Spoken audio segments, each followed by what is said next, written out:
మానసికంగా ఒక స్థైర్యం కలిగించాలి. ఇప్పుడు వాళ్ళకి మేము ఇచ్చిన ప్రోగ్రామ్ ఎంతవరకు రిలేటెడ్ అవుతుంది చెప్పండి. ఇప్పుడు మేము P4 అన్నాం, ఆ స్ఫూర్తిని కూడా అర్థం చేసుకోనంటారు మీరు. ఇప్పటి నుంచి చేస్తున్నారు. What are all the deficiencies వీళ్ళల్లో, వాళ్ళకి ఎట్లా అందుబాటులో ఉంటాం. అంటే ఇప్పుడు ఈ అమ్మాయి ఎయిదర్ ఒక కిరాణా షాప్ లాంటిది కానీ లేదా ఒక టైలరింగ్ కూడా తనకి కొంచెం వచ్చు సార్. ఆ రెండిట్లో ఏదో ఒకటి తను స్టార్ట్ చేస్తానని అంటుంది. ఈ బిజినెస్ వైపుగా వెళ్ళడానికి తనకి ఉంది సార్, ఆ ఉత్సుకత చూపిస్తోంది తను. మనం కొంచెం సోషల్ మీడియా ద్వారా కొంచెం స్పెషలైజ్డ్గా టైలరింగ్లో ఇప్పుడు మోడల్స్ కూడా వస్తున్నాయి కదా, అలాంటివి చేసి చేయాలి అని ఆలోచనలో ఉంది సార్. ఆ రకంగా ఈ అమ్మాయికి సాయం చేయాలని నేను అనుకుంటున్నాను. మీరు మొత్తం అమ్మాయిని పిల్లల చదువు గురించి గైడ్ చేస్తూ అవసరమైతే ఆర్థిక సహాయం చేసి ఈ అమ్మాయికి కూడా జీవనోపాధి ఇవ్వడానికి, ఆదాయం పెంచడానికి వర్కౌట్ చేస్తారు. ఇక్కడ ఏజెన్సీ ఏరియాలో తక్కువ ఉంటారు పారిశ్రామికవేత్తలు వీళ్ళందరూ. ఇప్పుడు మీరు ఒకసారి చూస్తే ఇక్కడ రోడ్లన్నీ వేస్తున్నారు. అది పబ్లిక్ ప్రైవేట్ పార్ట్నర్షిప్ P3. అంటే ఒక ప్రైవేట్ వ్యక్తి వస్తున్నాడు, రోడ్డు వేస్తున్నాడు.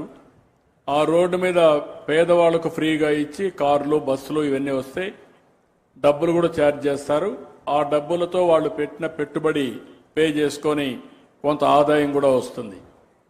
దీనివల్ల చాలామంది డబ్బులు బాగా సంపాదిస్తున్నారు. తెలివితేటలు, వాళ్ళకుండే బ్యాక్గ్రౌండ్, పెట్టుబడుల వల్ల. ఈరోజు పేదవాళ్ళు నిరుపేదలు అవుతున్నారు. అదే మరి కంపారిజన్లో మీకు ఆదాయం తగ్గిపోతూ ఉంది, జీవన ప్రమాణాలు అభివృద్ధి కావడం లేదు.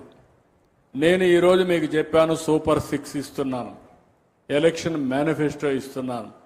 ఇప్పుడే అనేక కార్యక్రమాలు, ఇళ్లు కానీ, రోడ్లు కానీ, నీళ్లు కానీ, స్కూల్స్ కానీ, టీచర్లు కానీ అన్ని అనౌన్స్ చేశాను.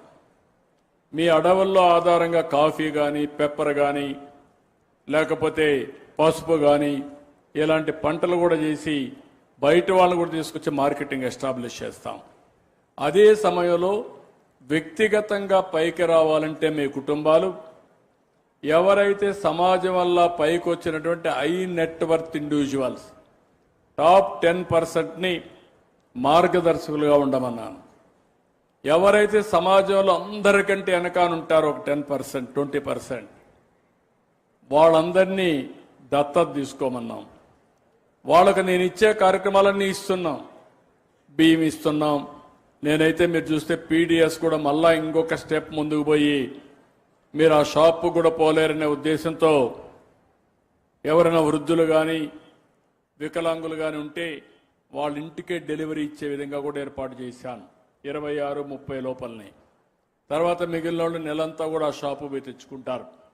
ఇవన్నీ చేస్తున్న ఇప్పుడు గ్యాస్ ఉచితంగా ఇచ్చా, బస్సు ఉచితంగా ప్రయాణ సౌకర్యం ఇచ్చా, తల్లికి వందనం ఇచ్చా, అన్నదాత ఇచ్చా, మత్స్యకార భరోసా ఇచ్చా, 200 యూనిట్లు కరెంటు ఉచితంగా ఇచ్చా మీకు. ఇవన్నీ ఇచ్చాం. కానీ ఇంకా మీ ఆదాయాన్ని పెంచడానికి ఈ అమ్మాయి ఒక కిరాణా కొట్టు పెట్టుకుంటాంది, ఇంకొకరు ఒక ఫార్మర్స్ ప్రొడ్యూసర్స్ ఆర్గనైజేషన్ పెట్టుకుంటారు, ఇంకొకరు ఇంకొక పని, చేతి వృత్తులు, కుల వృత్తులు ఏమైనా ఉంటే ఆ పనులు చేస్తారు. మీ ఆదాయం పెంచడానికి అనునిత్యం మీతో అనుసంధానమై మీకు ఆలోచనలో భాగం పంచుకోవడం, కొత్త కొత్త ఆలోచనలు ఇవ్వడం, కష్టం ఉంటే మిమ్మల్ని ఆదుకోవడం, మీ పిల్లల్ని బాగా చదివించడం, ఏ చదువు చదివితే ఉద్యోగాలు వస్తాయి అది కూడా చెప్పడం, ఇలాంటి అన్నీ చేయడానికి నేను బంగారు కుటుంబాలకు అండగా మార్గదర్శనం తీసుకొచ్చాను.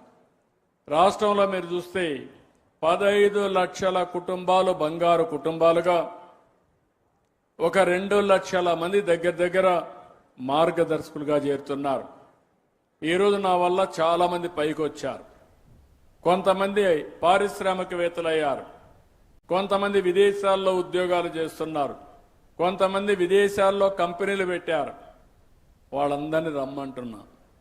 మీకు తోచిన విధంగా మీరు కూడా ఒక కుటుంబాన్ని తీసుకోండి. నేను చేసే పనికి మీరు కూడా